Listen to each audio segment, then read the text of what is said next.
Hi friends, welcome to Phoenix Cooking. இன்னைக்கு நம்ம என்ன பார்க்க போறோம்னா நல்ல ஆரோக்கியமான பூண்டு குழம்பு தான் செய்ய போறோம். இது சின்னவங்கல இருந்து பெரியவங்க வரைக்கும் எல்லாரும் சாப்பிடலாம். கட்டாயம் நீங்க வாரத்துக்கு ஒரு தடவை இந்த பூண்டு குழம்பு செஞ்சு சாப்பிடுங்க. இது உடம்புக்கு வந்து அவ்வளவு ஹெல்தியானது. இதுக்கு தேவையான பொருட்கள் என்னென்னன்னு பார்க்கலாம். பூண்டு, சின்ன வெங்காயம். பூண்டு வந்து 1 கப் எடுத்துக்கோங்க. சின்ன வெங்காயம் வந்து பூண்டை விட கொஞ்சம் கம்மியா தான் இருக்கணும். பூண்டு தான் அதிகமா இருக்கணும். அடுத்து குழம்பு மிளகாய் தூள், அடுத்து தனி மிளகாய் தூள், 2 தக்காளி, அடுத்து வந்து பாத்தீங்கன்னா பச்சை மிளகாய், தாளிக்கிறதுக்கு கருவேப்பிலை, கடுகு, ஜீரகம், வெந்தயம். அடுத்து ஒரு லெமன் சைஸ் புளி எடுத்து ஊற வச்சிருக்கேன். இதுதான் நமக்கு இப்போ பூண்டு குழம்பு செய்யறதுக்கு தேவையான பொருட்கள். சரி வாங்க இப்போ நம்ம பூண்டு குழம்பு எப்படி செய்யறதுன்னு பார்க்கலாம். ஒரு கடாய் வச்சுக்கோங்க. கடாய் வச்சுட்டு எண்ணெய் போட்டுக்கோங்க. எண்ணெய் வந்துட்டு நல்லெண்ணெயில் செய்யுங்க ஃப்ரெண்ட்ஸ். நல்லெண்ணெயில் செஞ்சீங்கன்னா உங்களுக்கு பூண்டு குழம்போட மனமும் சுவையும் அதிகமாக இருக்கும்.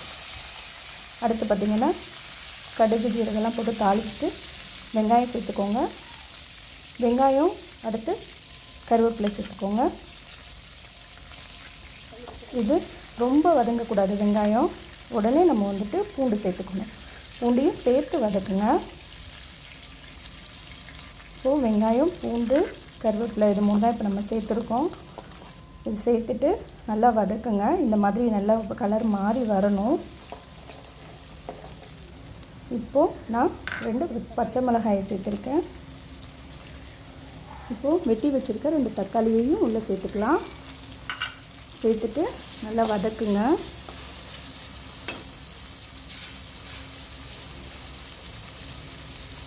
நல்லா வதங்கட்டும். இப்போ நான் வந்துட்டு குழம்புக்கு தேவையான உப்பு சேர்த்துக்கிறேன். நான் வந்து 1 ஸ்பூன் அளவுக்கு தான் உப்பு சேர்த்துருக்கேன். உப்பையும் சேர்த்து நல்லா வதக்குங்க. பூண்டு குழம்பு வந்து ரொம்பவே ஹெல்த்தியான டிஷ் ஃப்ரெண்ட்ஸ். கண்டிப்பாக எல்லோரும் செய்யுங்க. இது வந்துட்டு அடுத்து வந்துட்டு மஞ்சள்தூள் போட்டுக்கோங்க. ஸோ மசாலா பொருளெல்லாம் நம்ம சேர்த்துடலாம். ஓரளவுக்கு நல்லா வெந்து வந்திருக்கு பாருங்கள். தக்காளியெலாம் நல்லா. இப்போ நம்ம மசாலா சேர்த்துக்கலாம். 2 ஸ்பூன் தனி மிளகாய் தூள் சேர்த்துருக்கேன். இது வந்து வீட்டில் அரைச்சது தான். உங்கள்கிட்ட என்ன இருக்கோ நீங்கள் அதை சேர்த்துக்கோங்க.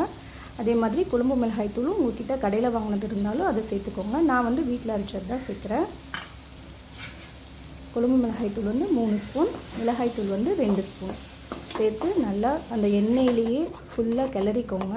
கிளறிட்டு கொஞ்சம் தண்ணி விட்டு கொஞ்சம் நல்லா கிளறிக்கோங்க.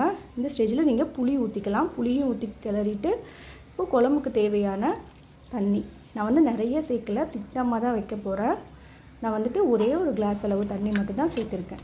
தண்ணியை சேர்த்துட்டு நல்லா கிண்டிக்கோங்க. இது வந்து நல்லா வேகணும். இந்த மசாலாவோட பச்சை வாசனைலாம் போகணும். பூண்டு நல்லா வேகணும்.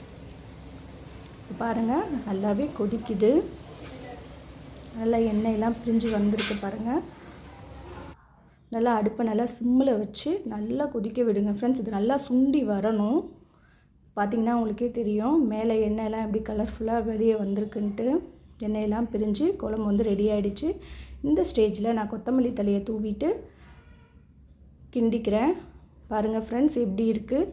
பார்க்கும் போதே நல்லா சாப்பாடு வச்சு சாப்பிடணும் போல் இருக்குது. இது நீங்கள் வந்து ஒரு கரண்டி ஊற்றினாலே ஒரு பிளேட் சாப்பாடு நம்ம வந்து சாப்பிட்றலாம். வத்த குழம்பு மாதிரி தான் இதுவும் இருக்கும். நல்லாவே டேஸ்ட்டாக இருக்கும் ஃப்ரெண்ட்ஸ். கண்டிப்பாக மறக்காமல் செஞ்சு பாருங்கள்.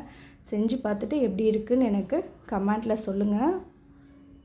பிடிச்சிருந்தா சேனலை லைக் பண்ணுங்கள், ஷேர் பண்ணுங்கள், சப்ஸ்கிரைப் பண்ணுங்கள்.